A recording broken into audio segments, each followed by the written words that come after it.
ஒரு நாட்டை ஒரு மன்னன் ஆண்டு கொண்டிருக்கான். அவனுக்கு வாரிசுகள் கிடையாது, குழந்தை கிடையாது. அவனுக்கு பின்னாடி நாட்டை ஆள்வது யார் என்ற சந்தேகம் அவனுக்கு வருது. என்னடா பண்ணலாம், நமக்கு பின்னாடி நம்ம இந்த நாட்டை ஆள ஒரு இளவரசன் தேவைப்படுறானே அப்படிங்கும்போது ஒரு தேர்வை வைக்கிறான், ஒரு போட்டியை வைக்கிறான். நாடெங்கிலும் தண்டோரா அறிவிக்கப்படுது, பறை அறிவிக்கப்படுது.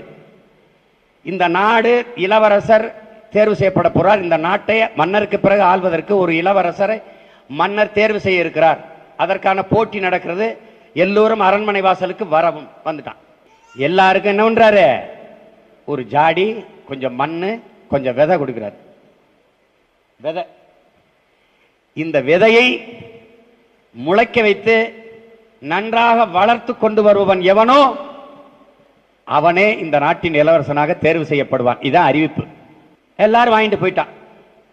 அதுல ஒரு ஓலை குடிசையில ஒடுங்கி அடங்கி வாழ்கிற ஒரு ஏழை தாயின் எளிய மகன் ஒருவன் வரான்.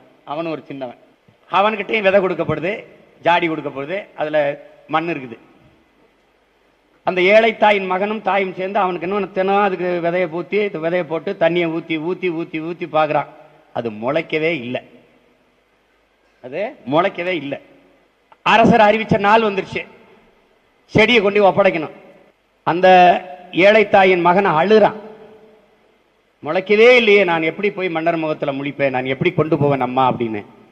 நீ முயற்சி செய்தா இல்லையா மகனே, நீ தொடர்ந்து அதை முளைக்க வைக்க போராடினா இல்லையா மகனே, அதை போய் நீ மன்னரிடத்தில் சொல்லிட்டு வா, நீ கொண்டு போ, நீ போயிட்டு வா அப்படின்னு எல்லா பிள்ளைகளும் போகும்போது முளைக்காத அந்த சட்டியை தூக்கிட்டு அந்த ஏழை தாயின் மகனும் போறான். எல்லாரும் காட்டுறான், என் செடி இப்படி வளர்ந்துருக்கு பாருங்க, என் செடி என்னைத்தான் தேர்வு செய்ய போறார், நான் நல்லா உயரமா வளர்த்துட்டேன், என் செடி கொழு கொழுன்னு நல்லா பச்சையா இருக்கு, என்னைத்தான் தேர்வு செய்ய போறார் மன்னர் நினைச்சிருக்கான். மன்னர் என்ன பண்றாரு, எல்லாரையும் நகர்த்தி நகர்த்தி விடுறாரு. கடைசியா முளைக்காத ஒரு சட்டியை கொண்டுட்டு வர்றான். மன்னா, நான் பெருமுயற்சி எடுத்தேன், காலை மாலை இருவேளையும் இதுக்கு தண்ணீர் வைத்தேன், இதுக்கு உரம் வைத்தேன், தண்ணீர் விட்டேன், ஆனாலும் இந்த சட்டியில் இந்த விதை முளைக்கவே இல்லையே மன்னா, நான் என்ன செய்யறதுன்னு சொல்றான். அப்படியே அவனை கட்டி பிடிச்சு இந்த நாட்டிற்கு இளவரசன் கிடைத்து விட்டான்னு அவனை தூக்குறாரு. எல்லாரும் வேகிற, என்னடா முளைக்கவே இல்லை, வெறுஞ்சட்டி வச்சிருக்கிறவனை போய் கட்டி பிடிக்கிறா அப்படின்னு.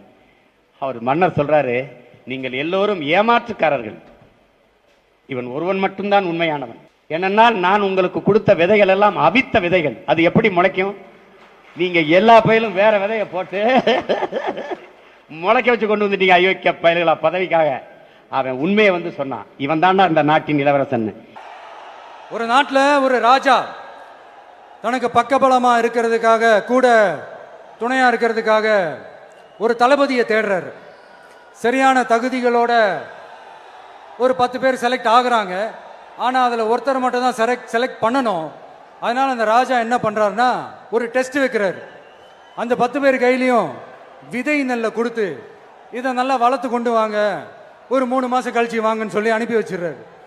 3 மாசம் கழிச்சு வரும்போது அதில் ஒருத்தர் ஆளு உயரத்துக்கு வளர்த்துருந்தாரு, ஒருத்தர் தோல் உயரத்துக்கு வளர்த்துருந்தாரு. அதில் ஒரு 9 பேரும் நல்லா வளர்த்து கொண்டு வந்திருந்தாங்க. ஒருத்தர் மட்டும் வெறும் தொட்டியோடவே வந்தார். என்னன்னு கேட்டதுக்கு, நானும் தண்ணி ஊற்றி ஊற்றி பார்க்குறேன், உரம் வச்சு வச்சு பார்க்குறேன், வளரவே மாட்டேங்குது ராஜா, என்ன பண்ணுறதுன்னு தெரியலன்னு சொன்னதுக்கு ராஜா அவரை கட்டி அணைச்சிக்கிட்டு, இனிமே நீதான் என்னுடைய தளபதி, எல்லா அதிகாரமும் உனக்கு தான் சொன்னார். ஏன்னா அந்த 10 பேர் கையிலையும் ராஜா கொடுத்தது அவித்த விதை நெல், அது முளைக்கவே முளைக்காது. அந்த 9 திருட்டு பயலும் என்ன பண்ணியிருக்காங்கன்னா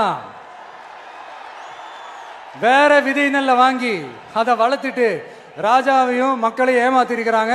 ஆனா இவர் மட்டும் உண்மையை போட்டு உடைச்சிட்டார்.